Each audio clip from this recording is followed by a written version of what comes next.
Pull out the rope and untie the knot from the pulley side of the rope.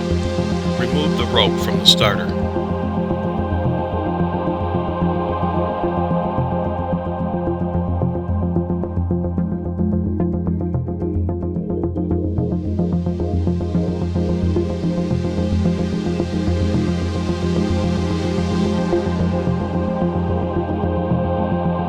Remove the knot from the handle end.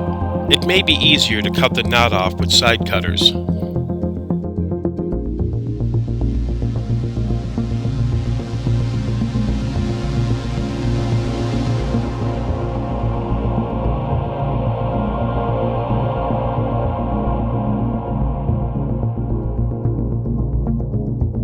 Inspect the rope.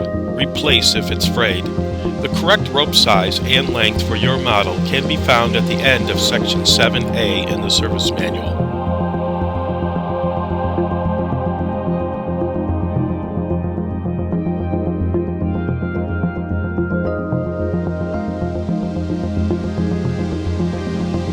The ends of the rope must be burned to prevent fraying. Use a lighter or match to burn each end until the rope begins to melt. Use a cloth and carefully wipe the end. If done correctly, the rope will have a point on the end.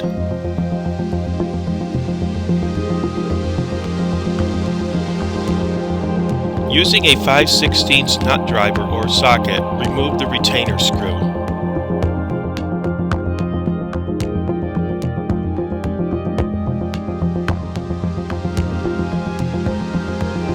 Remove the retainer.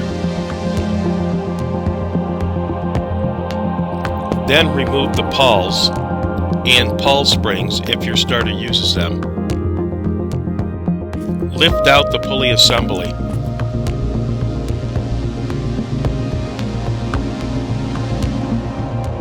Remove the starter spring.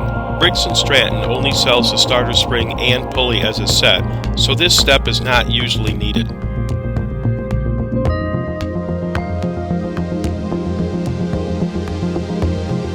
Part of this spring has broken off in the starter housing.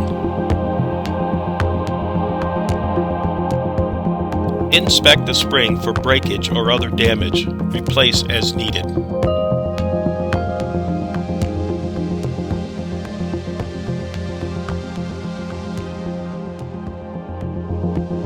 Inspect the pulley for wear, cracks, rough edges, or burrs in the pulley groove. Replace as needed.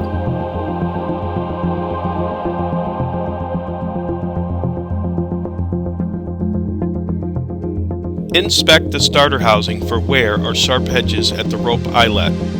Inspect the center pivot, post, and inner spring anchor tab for any type of damage. Replace as needed. Inspect the retainer for wear in the grooves or other damage. Replace as needed. Inspect the pawls for damage or wear. Replace as needed. Install the spring with the spring hook placed in the slot of the pulley. The spring should be facing to the left if installed correctly. Install the spring into the pulley as shown. Notice how the fingers are used to hold the spring down as it's being installed.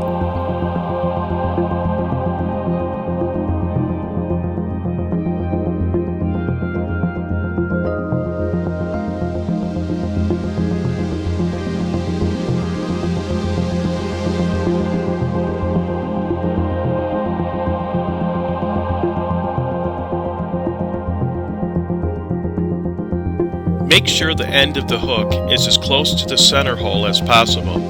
This will make it engage the tab when you put the pulley on.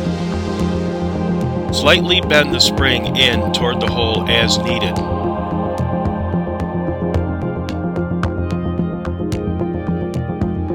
When installing the pulley, the hook on the spring must slide into the tab on the starter.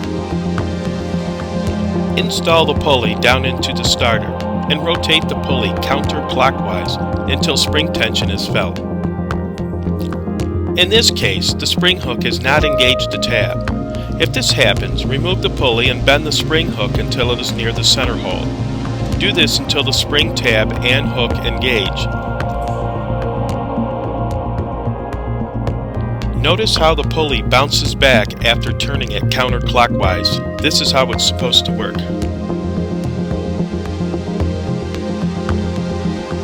Install the pawls and spring, if used, into the pulley.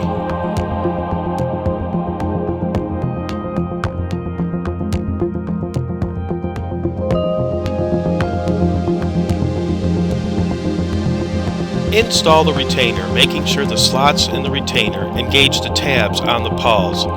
If this is not done, the pawls will not come out during starting. Hold the retainer down and install the retainer screw.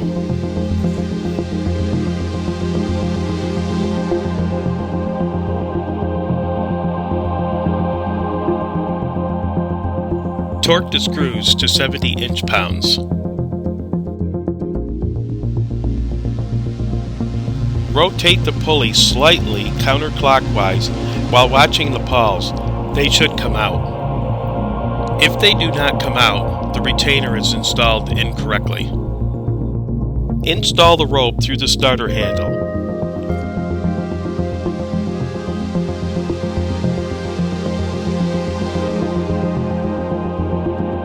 Tie an overhand knot in the end.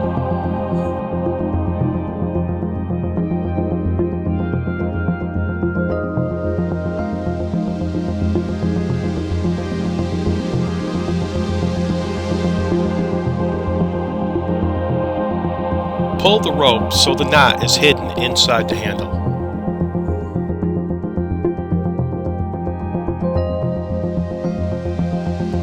Wind the pulley counterclockwise until the pulley stops turning. Turning the pulley clockwise will destroy the spring.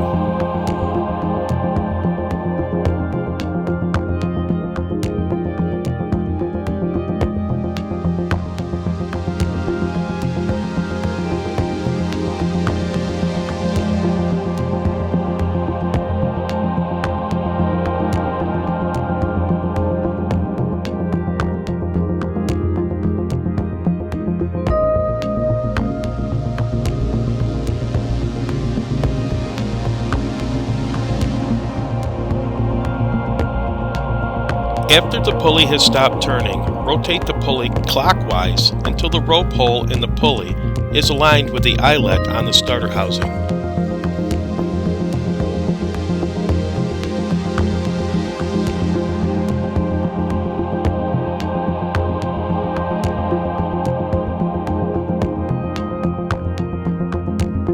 Insert the unknotted rope through the eyelet and into the rope hole, then tie an overhand knot.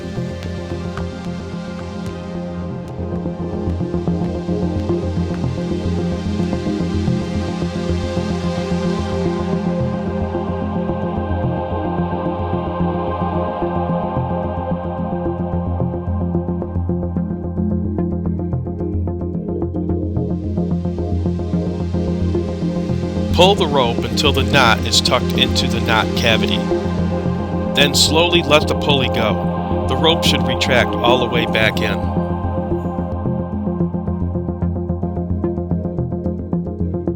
Operate the starter and check for smooth operation. Watch to see if the pawls come out and that the rope goes all the way back in.